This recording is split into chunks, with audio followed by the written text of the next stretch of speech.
Seems like too special of an honor. Last chaplain, I get to say something. David asked me a little bit earlier today to share. I told him earlier this semester that I'd been through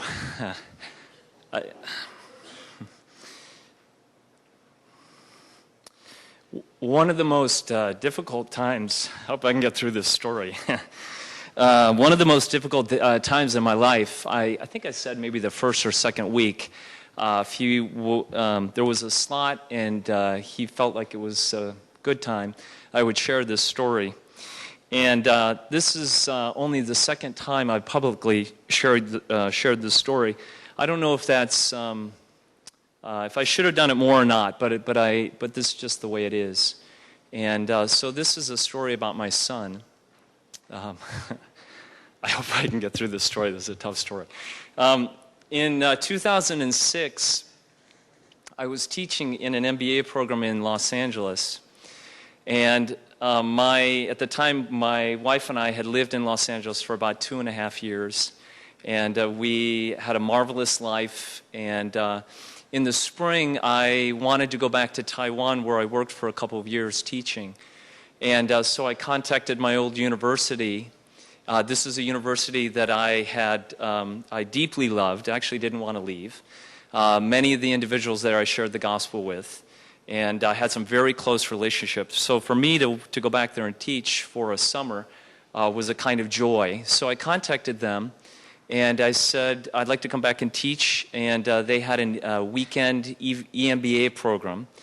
And they said, we'd like to have you come and teach. So I said, okay, that's good. Everything worked out. And then within, I think it was maybe a week or 2 weeks, I found out that my wife was pregnant with our third child. And some of you, I guess most of you will have that moment when you first hear that you're going to be a father or a mother. It's quite a joyful moment. And of course, we were celebrating all those things. And I guess this was maybe about end of February. And my wife and I talked about it, and I told her about the teaching job, and I said, what about spending our vacation in Taiwan? I'll teach a little bit. It was a Friday, Saturday teaching opportunity. And then the rest of the week we'll just relax and sit on the beach and do some different things. And she seemed good with it, and I was good with it. And as I said, we're excited to go back. I always cherish the opportunity to be in Taiwan. You may not know this, but roughly 2% of the people there are Christians. And so we marched forward on this, and through the spring she, of course, got bigger with our son. We found out it was a boy. And as the summer approached, we checked with her OBGYN, her doctor, to make sure everything was a go. And at the beginning of July 2006, she was about almost 5 months pregnant. And we just wanted to make sure everything was fine. Along the way, during the spring, we'd been asking about this, about travel conditions and all those things. And her OBGYN said, the general rule of thumb is up to 6 months is fine. After 6 months, the last trimester, it's best not to travel. So we thought, okay, this seems okay. In fact, we'll get lots of rest and so on. So we landed in July. I think it was the 2nd of July, which was a Monday. This is 2006. And I was teaching that following Friday and Saturday. I would teach Friday night for 4 hours, and I think all day Saturday. And the first week we were there, we got our first typhoon. You may not know this. Korea doesn't get many typhoons up here, but beginning around July, the typhoon season comes from the southeast portion of that area of the world, and they come up kind of through the Philippine-Taiwan corner. And the first week we had a typhoon, and so we were, my wife and our other 2 kids, so we had our 2 daughters at the time, we were pretty much on lockdown just to stay protected from the typhoon. And then everything cleared out, and I think we took 1 day of rest and vacation at the beach. And then the following week, that weekend I taught the first section of the MBA class. And then the following week, we had the second typhoon kick through, or a second typhoon, which was Sunday, Monday. And again, we locked down, stayed indoors. I think you know the routine, which is you don't go outside during these conditions.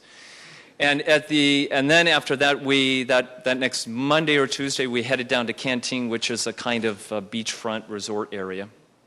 Lots of sand and clear beaches and all those things. And while we were down there, we, again, relaxing and everything, we were having a marvelous time. I remember some of the days just playing on the beach with my kids and so on. And I think we came back up maybe on a Wednesday because I had to teach on Friday. And then somewhere around there, Wednesday morning, I was in an office they provided where I was preparing for Friday. My wife said, we have a gas leak. And apparently what had happened is there's a battery on the gas that would kick in when there needed to be gas for heating the water. And so apparently the battery was dead. And there was a gas leak in the house, and so I rushed back from the office, and we tried to open windows and things. And so this is the background of the story. By about Thursday night, after 2 typhoons, a gas leak, and a couple of other things, my wife and I went to bed, and in the middle of the night, completely surprised, she woke me up, and I don't wake up very easy, so she didn't kick me, but rolled me pretty hard and said, she said, look, there's blood everywhere. And I remember looking over the side of the bed and just a pool of blood on the bed. And I probably better men than I would have woken up with the feel of water, some kind of water in the bed, but I didn't. So the first thought we had was shock, right? Shock and, oh no, we lost the baby was the first thought. So of course we were on vacation, and in those kinds of situations, these sort of circumstances, you don't really think through scenarios of things like this, but just getting an ambulance, getting a doctor, finding a hospital. And fortunately, we were staying at a university like Handong, where we had campus housing. Fortunately, within a reasonable distance, say here to the ocean, there was a hospital. And so we rushed my wife over there, but it was a fairly new hospital with a lot of interns and doctors that were just sort of getting skilled in their ability.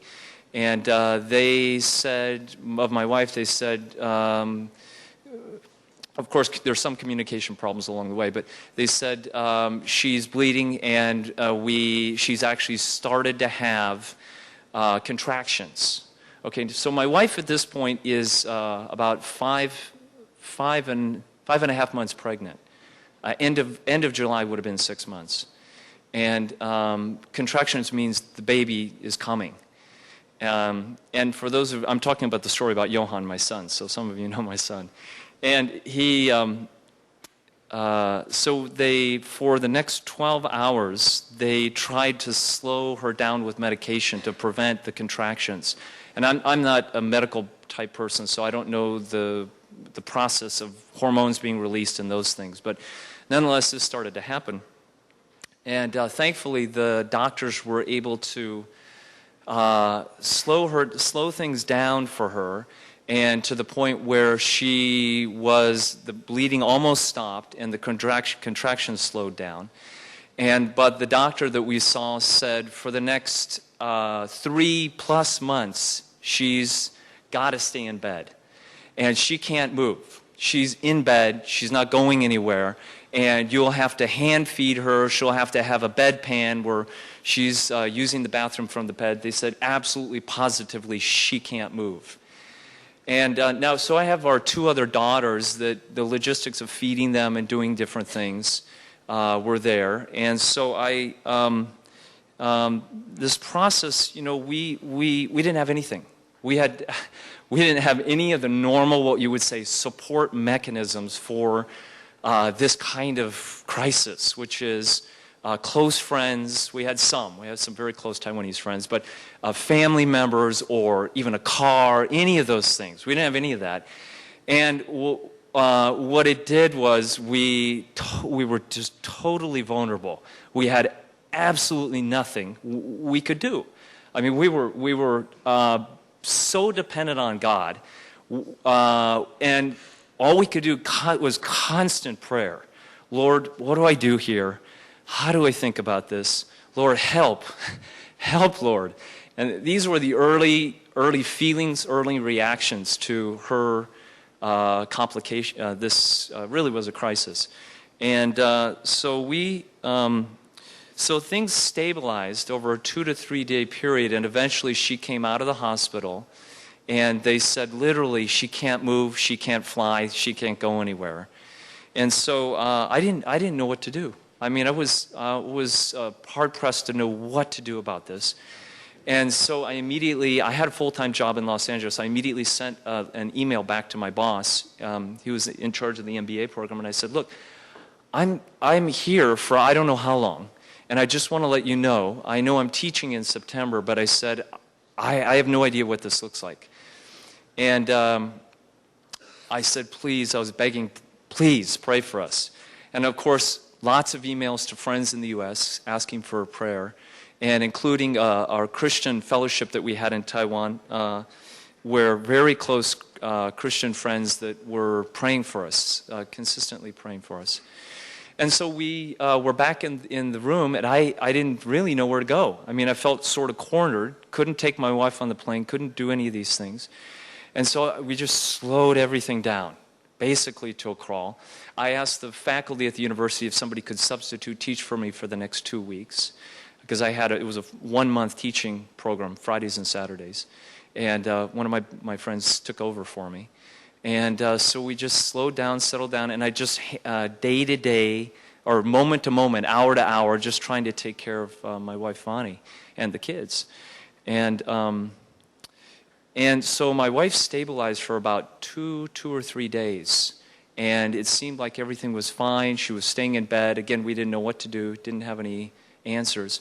And then finally, Sunday, we're lying in bed again, and she again woke up in the middle of the night, shook me. I woke up, and there again is blood everywhere. And she says, again, same thoughts, which were, we're gonna lose our son. Really hard.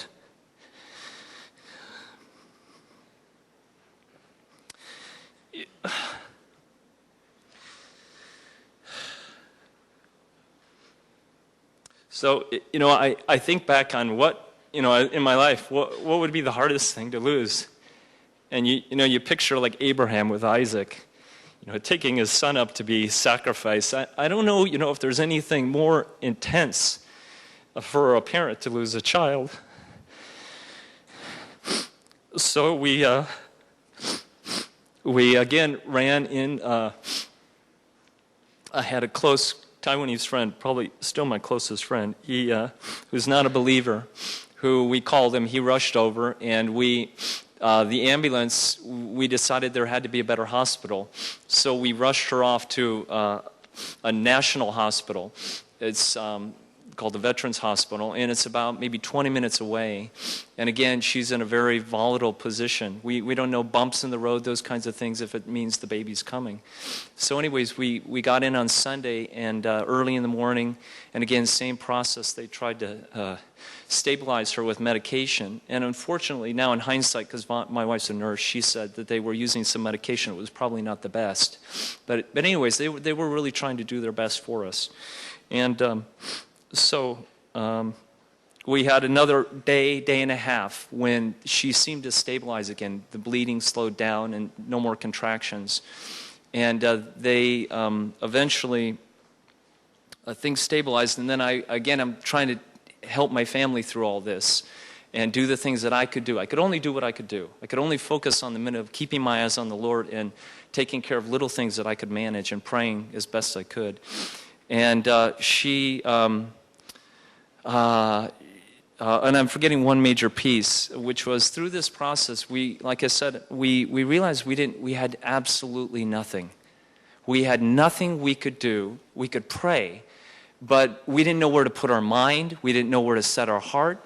And so during this week, between the times that she was in the hospital times, when I would go, we would pray. All of us as a family, we would get on our knees and pray. Not, of course, my wife, but my kids, my daughters, and me. And the only thing that we had was two things that I could rely on, really rely on. And that was God's sovereignty and his goodness. Those two things were the two things that carried me through unbelievable moments through this entire thing. And we would get to our knees, and the first thing I would start with was, Lord, I know you're sovereign. I don't know what's going on, and I know you're good. And those two things kept me, how would you say, moving. And so the second time she went in, and then one day where she was stabilizing again, and my wife, she eventually, the doctor said, the contractions are increasing, the tempo's increasing, everything's happening, and it looks like her body has decided to give birth. So this was at about 5 months, 3 weeks, so not quite 6 months.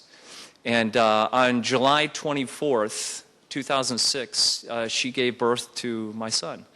And the doctor said because she had had lunch, not expecting to go into labor, the doctor said kind of a surprise. I came into the room, and there was a couple of doctors there, and he said to me, he said, I can't promise you that I can save your son. And he also said, I can't promise you that I can even, that your wife will make it. And so of course, he was only telling me, being realistic about it. And then my wife was fully conscious of all this, and they put her on a bed with wheels, and they were rolling her in. And before they rolled her in, I stopped the bed, and I looked at Vonnie, my wife, right in the eyes, and I said, yea, though we go through the valley of the shadow of life. I said, we're going to go through this, and I don't know what the outcome is, but I know this is for good.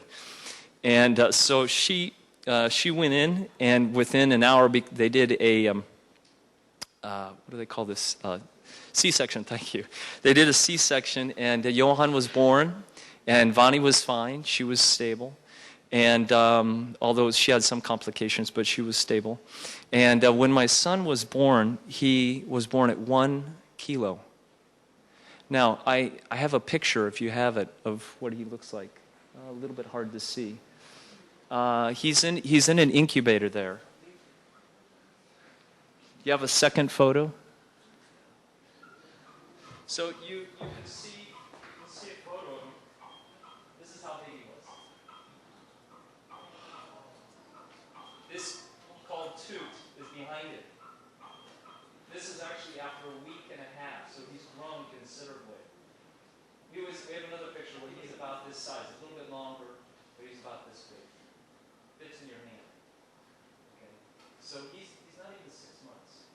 And the doctor in the first, when he was born, the first day, the doctor said, he turned to us and said, I can't make you any promises. He said, maybe you've got about a 20% chance that he'll make it to day 2. He said if he makes it through the first week, he has about a 50-50 shot of making it. Now, when a child is born in this condition, their lungs are unable to, they're underdeveloped. And so he's got, not in this picture, but in the other picture, he has a tube. He had to be given oxygen.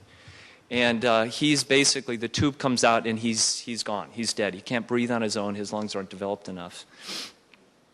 And so all we could do was pray. Lord, we know you're sovereign. We know you're good. You have some reason here that we don't know what's going on. We don't know the reason for this. And in the middle of some of these things, some of you may have experienced some of these things, it's really hard to see beyond maybe where your hand is. And fortunately, we're really grateful that we kept God at our right hand. We did everything we could. Of course, I have my 2 younger daughters through all of this. And I remember inventing songs, singing songs. Jesus taught us how to be a family. I think that was one of the favorites we would sing. And we could only see him for an hour each day. And we would drive from the campus. It was about a 30-minute drive from the campus to the hospital. And we could just go in and look at him. I think we could touch his hands and talk to him. There in this picture, or the previous picture, you can see 2 speakers. He could listen to music. So we had classic music that he was listening to. And And then a short testimony for him, we had tons of people praying for him, really amazing. I don't know how many people. I'm looking forward to heaven to hear all the people that prayed for him, because I think they literally prayed, and God was holding him in his hands. But we after the first week, we came back the second week, and he made it through the first week, got beyond that 20% and the 50% odds. And then the second week we were in there, and all the nurses in there in this neonatal intensive care area, which, by the way, you had to wear masks and hats and all those things, all the nurses were really shocked that he continued to get strength. Every day he was getting better. And in fact, we had one nurse that came in, we met her the second week, and she said, I really can't understand this. She said, I looked at his chart, I saw where he was, and I don't know how he made it through the first week. And she said, then I asked some of the nurses, about this story, and they said, these guys are Christians. And we were openly sharing our faith in that floor, sharing that we believe Jesus would take him through all this. And then the nurse said, I knew that there was a reason. She was a Christian. She was the only Christian in that neonatal intensive care. So when she saw his chart, she said, yeah, that's why he's making it through, because these are Christians, and God's people are praying for him. And after the side story to this, it's not so much the intensity of this, but the side story was after he was born on July 24th, 2006, I called back to my department again, or I emailed back to my department again. I said, look, there's no way. My wife just gave birth to our third child. There's no way I can come back by, I said, I'm just having problems. I'll try everything I can to be back by the 1st of September. I don't know what's going to happen. I may have to stay here a little bit longer. And the email I got back, and here I don't accuse anyone of anything, but the email I got back was, my boss said, rescind your contract, give up your contract at Azusa Pacific University, stay there, and don't come back. And I understand they were probably thinking in our best interest. The problem was our whole lives were back there. Our insurance was there. I don't know what would go if I didn't have a job there. I wouldn't have insurance. And you may not know this, but neonatal intensive care for even a day is extremely expensive. So they told me in kind of indirect words, you don't have a job. So we prayed through all this, and then because it was a little bit, it was such a surprise. I'm in a foreign country with my wife who's just delivered. Looks like I don't have a job waiting for me, and so on. My father said, I told my father the situation. He said, no, that's illegal. He said they can't demand of you to rescind your contract or ask you to rescind your contract.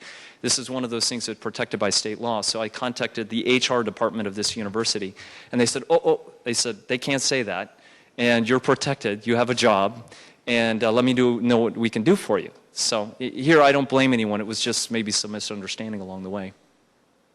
So what else can I say about this? I think my time's about up, but the way the story kept going is he stayed in neonatal. Oh, I have one more part to this story. There was a day, about the 1st of August, when he was still kind of touch and go, more than 50%, but definitely not, I don't know what you say, 80% chance of living. He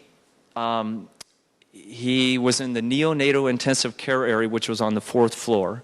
And in the process of bringing my girls into the hospital, we had to pass by the children's wing, and my oldest daughter, Ariela, got pneumonia.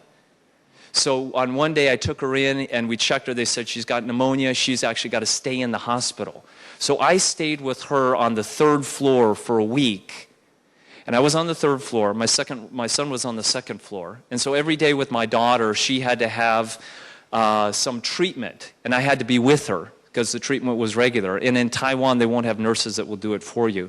Family members really should do it.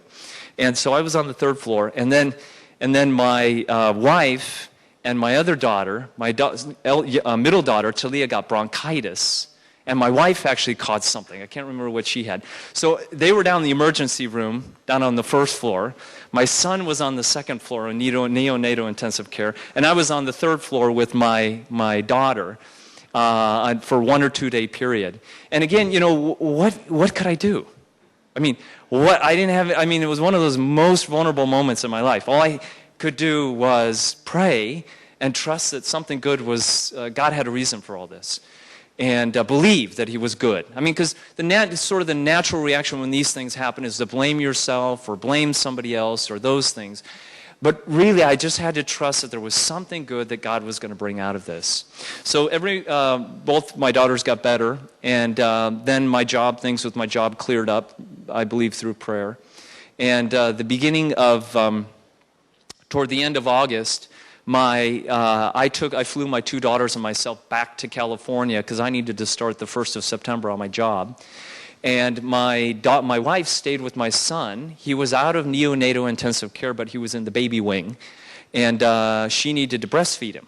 So she was there for an extra 2 months. And I came to the U.S. And so that's kind of the scenario.